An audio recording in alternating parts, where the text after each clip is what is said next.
Hey! What's going on, guys? In this quite large nondescript box is actually not multiple kits, but just one kit that we're going to be unboxing here for today. It is the new 1/100 scale, not exactly master grade Osiris model kit, which looks pretty awesome, and going to be building this up and doing a live build, probably more than one live build because it's a big kit, and then also a review of this kit. But in today's video, I just want to do the unboxing. I thought I would just separate it just because it's a big kit. There's going to be a lot to go over with just the unboxing portion of this. So that's what we'll do here for today's video, and then we'll do the review later on once I've got it all built up. But let's go ahead and dive in for today's video. So yeah, there's nothing to see on the outside of the box, but on the inside, and it looks like I'm opening it upside down, there's three separate boxes, like a large, medium, and a small box over here on the side as well.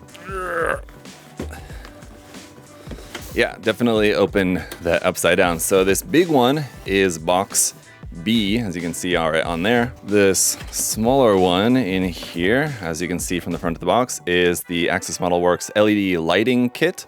This also has effect parts in it too, I believe. Let's take a peek. So here's our contents for that small box. Yeah, it has all of our LED components in here. Looks like batteries not included. You will need those. And yeah, the effect parts here for the funnels. And then instructions for the LED lighting kit here as well. Because I guess maybe this is something that was originally planned to be sold separately or is going to be sold separately perhaps in the future.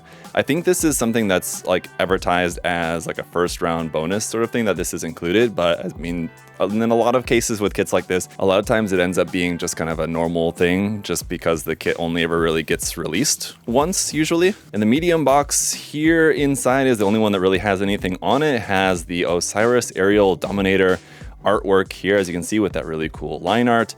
And even this box is quite large, and this is the, again, medium-sized one. And inside here, as with this medium-sized box and the large box, it's basically just all runners. There doesn't seem to be any rhyme or reason to the separation between the two. We've also got a very large water slide decal sheet here, and that looks like maybe just a regular sticker sheet. Oh, interesting, even better than a regular sticker sheet. This is a plastic sticker sheet. So like we saw with like the Perfect Grade Unleashed RX-78-2 Gundam, for example, it's like stickers, like a thin layer of plastic over the top. So these have a really nice look to them when in use on the kit. So that's super cool. And yeah, this water slide decal sheet is absolutely massive, and it looks like it's separated into sections. So we have like section A. I'm guessing that each one of those section A sets is for like one of the binders, for example. And then like you have section D here, section E. So it's really nice that these are separated into the different sections for the build.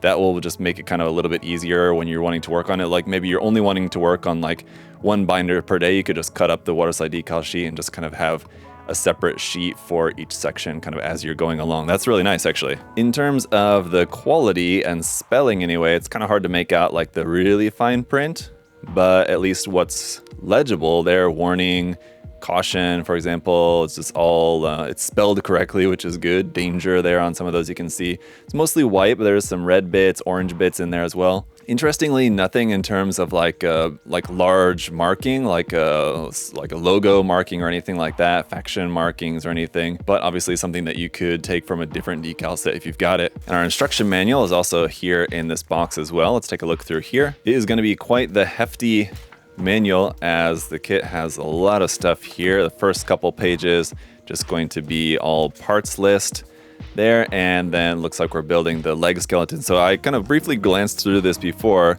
and it looks like you build all the inner frame first and then build the outer armor on top of that. So for example, after the legs, then we're on to the hip skeleton and so on. Here you go. Once we get to the fully finished frame, then you're gonna go back and add the armor. It looks like probably in the same order. So the leg armor, then the hip armor, and like working your way up until we get to near the end here. There's a bit about how to attach the effect parts in there, how to build the base, because it does include a display base as well. Very nice. And then on these last couple of pages is the decal placement. So decal placement for the wings, the legs there. So yeah, it is separated. So like the legs, it's gonna be decal set B. The wing is going to be decal set A, as I was saying. The shoulders is going to be decal set C, and so on. So kind of nice how that's organized. I like that. And the decals are also highlighted in pink. So it's mostly just this black and white line art here, but the decals you can see in pink makes it really easy to pick out where those are kind of amongst the design there. Quite a lot of decals here for the flooring or for the display base as well. And that's really kind of about it. You have this one image kind of on the back side of the manual there of it kind of with everything opened up. And on the front side of the manual, you have another image, and that's really kind of all that there is in terms of any color photos of what the kit is actually meant to look like when it's assembled. And so with that, I think there's nothing else to look at really except for all the runners. So let me go ahead and get these all unpackaged and also from the other box B as well, and then we'll go through all the runners for this guy. So first off, we're going to have the parts for the base, which are all going to be here in black. We have the main base plate here, and then a couple of other bits that are just kind of out separate. This I think is going to be for the bottom side. This looks to be for this section right there, something like that. And then a couple of runners of more black parts. This is actually labeled base E and base D on these runners. So I guess those are maybe A, B, C, those single parts there. So some more parts for the support base, all in black. Then our first few runners here for the main kit itself are going to be plated. So we got runner A1 here in a plated silver. We got 2 of those. Runner A2 a little bit smaller, some more parts here in plated silver. Runner A3 is some parts here in a plated copper, a very nice orange metallic copper color there. Runner B we also have 2 of for some more parts in plated silver, but this color is slightly different from what we saw on the A runner. As you can see, the A runner is going to be a lighter, slightly warmer color, whereas the B runner is like a cool, like icy blue kind of silver kind of color there. Very nice. Runner C here we also have 2 of, is in a very interesting kind of dark metallic purple kind of color here for some of those accents. And then runner D is some more of the inner frame parts here. We've got 2 of this runner as well. You can see a lot of really nice mechanical detail inside there in just kind of a standard gray color here. And then some more of that here on runners E, F, and G. Runner E we also have 2 of. There's 2 of those. Again, tons of mechanical detail here on the inside for the frame. We've got runner F here as well as runner G, and so with some recognizable parts there, probably for like around on the hip section, the skirt armor, inside parts there for that. So lots of parts here for the inner frame. Runners H and I going to be the first of our green colored parts here. Runner H we have 2 of. Runner I we have 1 of here for a bunch of the green armor. Runners J and K then here going to be in a dark gunmetal color. We've got 2 of runner J there like that, and 1 of runner K. Again, as you can see, there's just a lot of parts for the frame of this one. Runners L1 and L2 then going to be a bunch of our white parts. You'll notice this part here missing from the runner that actually fell off in the bag. So I do have that. It's not a missing part, but there's runner L1. Runner L2 here for some more of our white accent parts there. Runner M is going to be in this really nice orangish yellow kind of color here for some more color accents. For runner N, we've got 2 more plated runners, this time in a really nice looking plated gold there for some gold mechanical details. Runners O1, O2, and O3 are all going to be in this kind of somewhat lighter gray color here. Runner O1, O2 we have 2 of.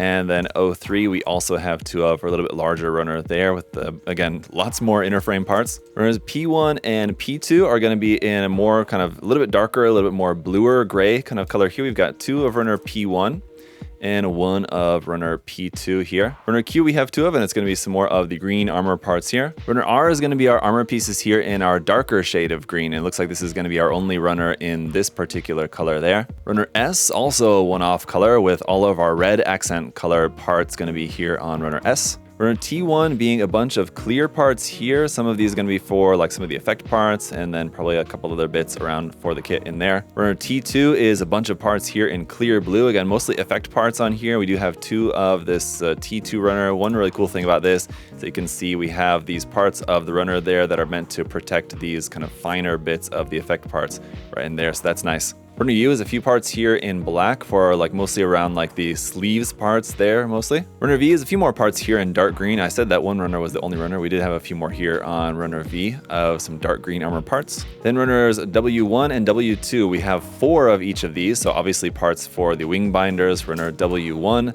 there. Again, a lot of the mechanical parts of the wing binders. Runner W2 here, you can see the connection arm parts there, it looks like, for the wing binders. Similarly then, runner X1 and X2, we have 4 of each of these as well. So you can see all of our funnel bits on there and some of the armor panel pieces for the wing binders there on runner X1. And the same thing here on runner X2 as well, some of the larger parts for the wing binders. Last couple runners here, then runner Y is going to be more parts here in a dark gunmetal. We've got 2 of those. And rounding out the alphabet with our very last couple of runners here, runner Z is going to be a couple more runners here of some more of the dark green color there. So there's actually quite a bit more than what I expected with the one single runner. But anyway, as you can see, just taking a closer look at some of these parts, I mean, the detail on these, as I've been mentioning, is all really, really nice. And it looks like a lot of these are also undergated. So not everything, as you can see, like for this part here, those are just regular side gates. But on this part here, for example, you can see there's under gates there. So it looks like there's going to be a good mix of just like regular gates on some of these parts and then under gates on other parts. So I don't really have a personal preference either way. I just want to point that out to you guys. Actually, I kind of don't really like undergates. On like a plated kit, it makes sense. And on the plated parts that you have in this kit, it'll be nice. But on any parts that's not really plated, then I kind of don't really care that much for it. But there you have it, guys. That's a whole lot of runners, a whole lot of parts for what is looking like it's going to be a very big, very complex kit. It's going to take a little while, so that's why I wanted to separate the unboxing video. If you guys have any specific questions about this kit, do let me know in the comment section on this video. That's something that I can address either in the live builds or during the review later on, but I will be working on this kit and then we'll take a look at the finished product soon enough once I've got it all done. But for now, if you guys want to check out the kit for yourself, I believe at the moment here at USA Gundam Store, we're currently sold out, but we are expecting more in an upcoming batch. We're going to be getting some more of this kit in, so you should be able to pre-order for the next batch. But obviously anything else that you're looking for, mecha model wise, paints, tools, supplies, all that stuff is all available there at USA Gundam Store as well. So check the link in the video description down below the video. And as always, thank you guys so much for all of your support. Hopefully you're looking forward to taking a look at this kit in some more detail in the upcoming videos. Make sure you're subscribed to not miss out on all that. And if you enjoyed this video here today, make sure to leave a like as well. Thank you guys all so much for all of your support, and I'll see you all again very soon. Bye-bye.